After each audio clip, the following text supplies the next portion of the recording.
Last year, we committed to hitting the reset button, turning back our clock to the beginning of humanity, and slowly building our way back up to the modern age, starting from the Stone Age, working our way into the Bronze Age. At this point, we've covered many of the important inventions made during this era: bronze smelting and casting, written language, math and numbers, agriculture, and the wheel. Now in this video, we work our way to the next stage, the Iron Age. Everything we use comes from 8,000 generations of collective innovation and discovery. But could an average person figure it all out themselves and work their way from the Stone Age to today? That's the question we're exploring. Each week I try to take the next step forward in human history. My name is Andy, and this is How to Make Everything. Be sure to subscribe and turn on notifications so you don't miss the next step in this journey. In today's video, we're smelting iron at some intense heats, where potentially burning off some of your hair is just part of the game. You're gonna lose your arm hair. It's almost a rite of passage at this point. By the time the new one grows back, it's time to do another iron smelt. As you get older and into your 30s, you start to get more and more concerned on if that hair is going to grow back, as 2 out of 3 guys will experience male pattern baldness by the time they're 35. If that's something you're concerned about, then you might be interested in today's sponsor. Keeps offers the only 2 FDA-approved hair loss treatments out there. It has more 5-star reviews than any of its competitors. Getting and using it is really simple. You just visit a doctor online and get it delivered straight to your home. Best way to prevent baldness is to combat it while you still have hair. If you're ready to take action and prevent hair loss, go to keeps.com/HTME or click the link in the description and receive 50% off your first order. That's keeps.com/HTME. Some of the earliest evidence of the smelting of iron dates to the middle of the Bronze Age, around 2000 BCE in central Anatolia. But large-scale adoption of iron and the full transition into the Iron Age wouldn't occur until around 1200 BCE. In one of our last videos, we provided one theory on the cause of the transition from bronze to iron, with expensive wars in the Mediterranean destabilizing major civilizations, and disrupting the crucial trade route of tin and copper ore. Both metals, especially tin, are relatively rare on the Earth and need to be traded over vast distances. This made bronze expensive and dependent on trade. The primary initial advantage of iron over bronze that fueled this transition was that his ore was much more plentiful. I'll let author Louis Dartnall explain further when I got to talk to him last year at his lab in London. Iron is actually a much more common metal than copper or tin that you need for bronze. So once we'd worked out how to smelt iron out of iron ore, we weren't so limited by the metal that we could use. It wasn't just the elites and warriors. It was basically society as a whole could then use iron tools, because iron ore is much more widely distributed around the world. Something I talk about in my new book, Origins. All of that iron that we have mined throughout human history comes from a particular quirky period in our planet's history when literally the entire planet rusted. There was a lot of iron dissolved in the seawater, and then something happened and that iron rusted and just dumped down onto the seafloor to build all of the iron ore deposits that we mine today. And that particular event is called the Great Oxidation Event. Oxygen started building up in the atmosphere, which rusted the iron, was oxidized, and then was deposited down as iron ore. So it was very primitive cyanobacteria cells growing, photosynthesizing in the sea that created that event. So before that, the iron was just like in the water? It was dissolved in the water, but as soon as a little bit of oxygen started building up in the atmosphere and the seawater, it oxidized the iron, and oxidized iron cannot remain dissolved, so it then precipitated down. Basically, those then form the iron ore deposits around the world that we've been mining for thousands of years again. It's because of iron's propensity to oxidize when exposed to air that native iron is incredibly rare. Unlike native copper, which we previously were able to explore and mine in the Upper Peninsula of Michigan. The earliest use of iron, however, was from native metal iron, but not from this planet. My space sword! Several examples of early iron weapons and tools are found to be of meteoric in origin. But this offered too small of a source to make any significant impact. The actual smelting of iron itself was a major roadblock that prevented any mass adoption of iron. But it's a discovery that didn't come out of nowhere. So let's trace the path we followed to be able to achieve this next milestone. Starting at the birth of humanity, the first step was learning how to master stone tools, allowing more complex tools to be made. And eventually learning how to process raw clay into ceramics, one of the most crucial discoveries made by humans. Then source the first form of metal used by humans, native copper, and learn the properties of metals and how to shape and use them. Next, we learn the concept of smelting, where you can turn plentiful ores into the raw metal, using what was likely the first smelted metal, lead, that required nothing more than a hot fire. Then we applied this concept to copper ore and tin ore to alloy into bronze, using blowpipes to raise the heat of the fire to the necessary temperature. Then we also experimented with a draft kiln, allowing the temperatures to be maximized even further with a cob tower that allows a natural draft to form. Iron, however, requires an even higher temperature, with raw ore smelting into iron at around 2300 degrees Fahrenheit. To achieve these temperatures, we need one more technology unlocked: bellows, which pumps large quantities of air to heat charcoal, maximizing our temperature to just high enough to smelt iron. Most often they are made using leather, a technology we also recently unlocked. The earliest evidence of bellows are pot bellows. Ceramic bowls, they're covered with leather and can be pumped up and down to force air into the kiln. Lauren got ours started by building the bottom shape of the bowl with cob on top of a mound of sand. Wow.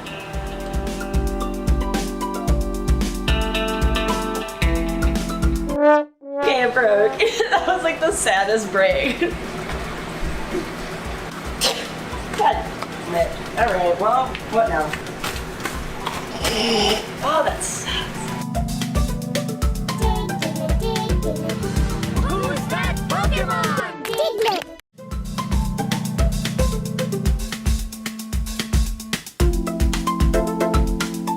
Then repeat for the second bellow, and make the tuyere tubes that transfer the air to the bloomery. To build the bloomery where the iron will be smelted, I used leftover stalks of sorghum from the crops that I grew last year. One thing I learned since our earlier cob kiln is that we should be using a much higher quantity of grass in our cob. This, with the form, made it a lot easier to build a really nice tall tower for the bloomery. While those dry, and before we get into iron production, let's first finish off the Bronze Age by casting the last set of tools we'll need to help us transition into iron. Thanks to the help of Gregg, the sword casting guy, we were able to cast a variety of bronze hammers, crucial tools for working any metal, but especially iron. All right, see how we did? Cross your fingers. Nice. Yes, indeed. Look at that. Oh, that looks great. That's awesome. Yeah. Turned out great. Watch out. Look at that. Oh, that's pretty. Then lastly, and most importantly, some tongs. So crucial are tongs to a blacksmith that you often need a set of tongs to make another pair of tongs. And there's actually a Jewish myth that one of the last things God created before resting on the seventh day was the first pair of tongs.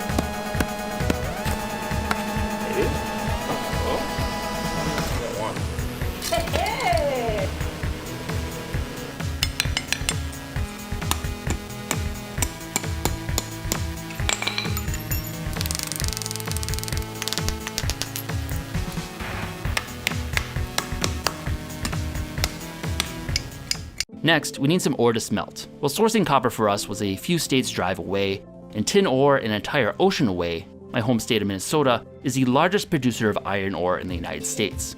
During World War II, over 75% of the iron in the war effort came from Minnesota. But now, most of this high-grade ore has been exhausted. Previously, I got to tour one of the oldest mines, Sudan Iron Mine, where this original high-grade ore was mined. We are half a mile under the earth right now at one of the deepest points in Minnesota. But now closed and only an historic landmark, I wanted to find a source of iron I could collect in large supply. Fortunately, iron ore is so plentiful here, it's often just thrown away. Along the North Shore, I discovered Black Beach. The unique black shores are actually the result of the iron industry in the area, where iron ore tailings or low-grade waste were dumped. While considered a waste product, they still contained enough iron to be highly magnetic. I collected several buckets of the tailings way back in 2017, before I had any plans for the reset, and I tried to apply the modern mining process to these tailings to make something usable. Most mining today in Minnesota is with the remaining low-grade iron ore, which is pulverized and then magnetically separated to concentrate that ore, and then formed into small pellets called taconite. So with an increasing number of ball mills, I slowly ground the ore down into a fine powder. Compared to other minerals I've similarly pulverized in the ball mills, the iron ore was a whole lot slower to grind. So I proceeded to let them run in the background for many months. As they ground, I separated the finer particles. Oh, crap. I had assumed I would need to use magnets to separate the final ore, but letting the solution settle and dry, it was obvious that the denser iron just settled as a layer on the bottom and could be easily separated by hand. With the slow speed to grind them, the yield was pretty low, and needing a large supply of ore for our smelt, we came across another discarded source just a few blocks away from us to help us supplement our supply. All right, so we're down by the railroad tracks here, and we're looking for a good source of a large quantity of iron ore, and we found that there's a bunch of these little taconite pellets. So this is processed low-grade ore that's magnetically separated and processed into the equivalent of a high-grade ore. It's pretty rare to find these days. This has just been falling out of train cars for who knows how long, and it's just scattered everywhere. We're just gonna collect a bunch of this. This should give us a good supply of iron ore. Only I had nice long nails.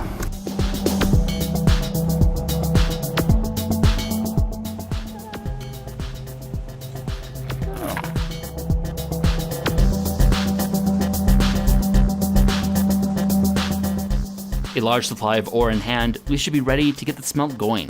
I previously tried to do an iron smelt many years ago, without great results, as I mostly went in blind. So hoping for better results, I talked to the YouTube channel Good and Basic, who have now successfully run their own iron smelts several times now. Originally hoped to do this as an in-person collaboration, but the ongoing global pandemic had to put a pin in that, and we just did a video call instead. Flip the camera around too. We are actually running a smelt right now. Oh, there's the camera. There you are. So you're looking to run a smelt soon. Yep. In order to do the old-fashioned style of iron smelt that you're looking to do, you need extremely high iron ore grade. It needs to be upwards of 50% iron. The furnace design that we've been using, this is all mud. The soil around here is actually very, very clay rich. It's literally mud pulled out from the ground, mixed with water, and then also mixed with grass. And those plant fibers kind of act like rebar. They reinforce it and help hold it together. It's actually much stronger than it looks.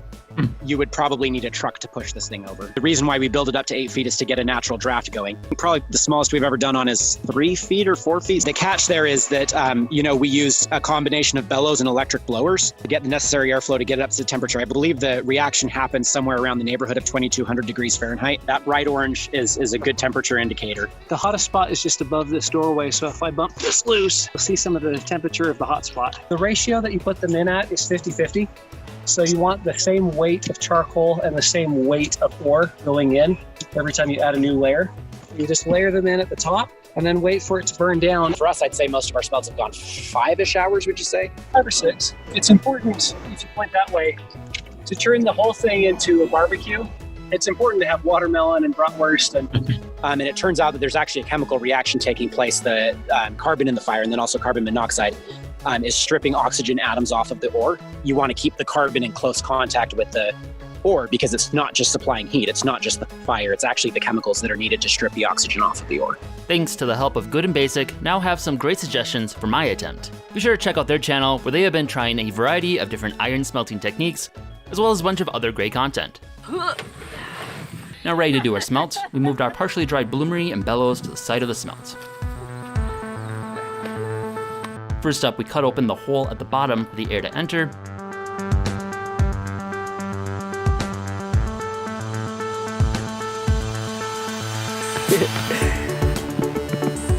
With a few good pats.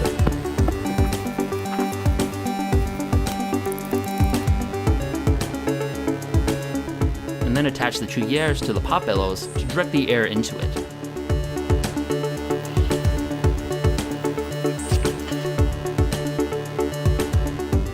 We also then finished up the pot bellows by building them up a little taller and added a lip to the end of them where we'll tie the leather onto it. Once the leather is attached, it creates a mostly airtight seal, and by pulling and pushing the hide up and down, you can force a large supply of air into the bellows. Yay! It works. Then everything was left to finish drying over the weekend.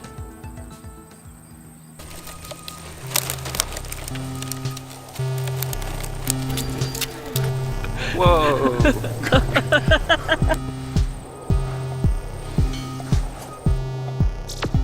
Your turn, Olivia. Yay! Got the bloomery all built up, dried it out, and lit a little fire here to burn it out and finish it off. And got the bellow set up, testing them out, got them working. So now we're gonna load it up. Got about 1 pound of charcoal and 1 pound of ground ore. Just gonna do alternating layers of each, fill it up most of the way, light it up, and get pumping.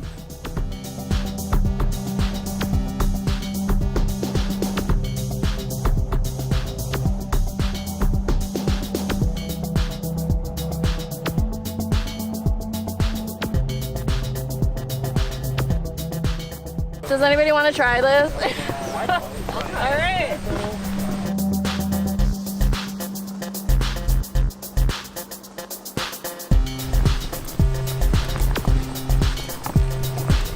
Good job.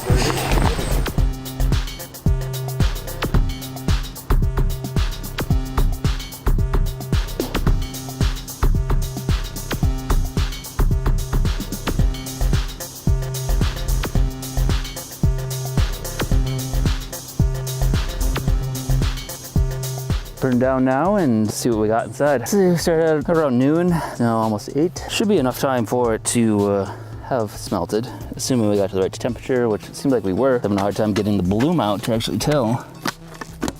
A lot of it clogged kind of right along here on the ankle of the boot. I might have to break it out. There's the bloom. A lot of the stuff that came down here, I think is slag. It's more like glass. This part, I think, is pretty solid iron. The thing that's glowing here. Wow! Oh. So we put in like 35, at least 40 pounds of iron ore in there. All right, so after the end of a 8-hour day smelt, we seem to have a pretty decent bloom. We start breaking this guy up and see how much iron we have at the end. Looks pretty promising. Looks like a fair amount of slag on the outside, but I think once we get inside, it seems to be pretty solid chunk in there. Hopefully we can make something out of it. Move on into the Iron Age. I made this. It's pretty hot still. At this point, we've now officially made iron and brought ourselves into the Iron Age. To actually start turning it into something, the next steps are breaking it up and starting to work the iron inside the bloom. Right now it's still mixed with a fair amount of slag, and by working the slag out and folding the iron into itself, we'll eventually create a workable piece of iron. But that'll be in an upcoming video.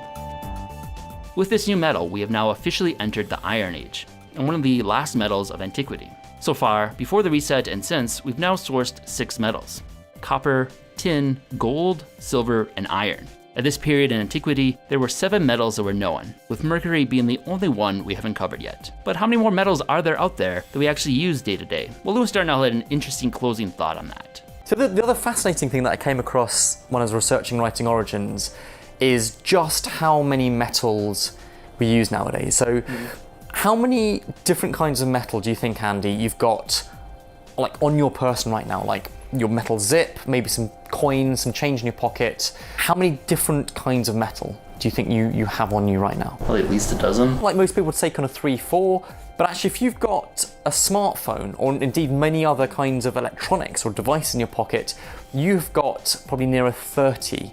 And the vast majority of those metals you probably won't even recognize the name of. Rare earth elements, they're platinum group metals, they're these kind of really exotic technological metals that we've only started using in the last 20 years because of their electronic properties for making microchips, the tiny but powerful magnet in the vibration motor, or the touch sensitive screen. All of these metals that the modern world depends on, and no one really knows where they come from, and they are very hard to mine in particular places around the world. So that's what's starting to dictate the geopolitics of modern trade. 10, a dozen rare earth elements that most people have never heard the name of.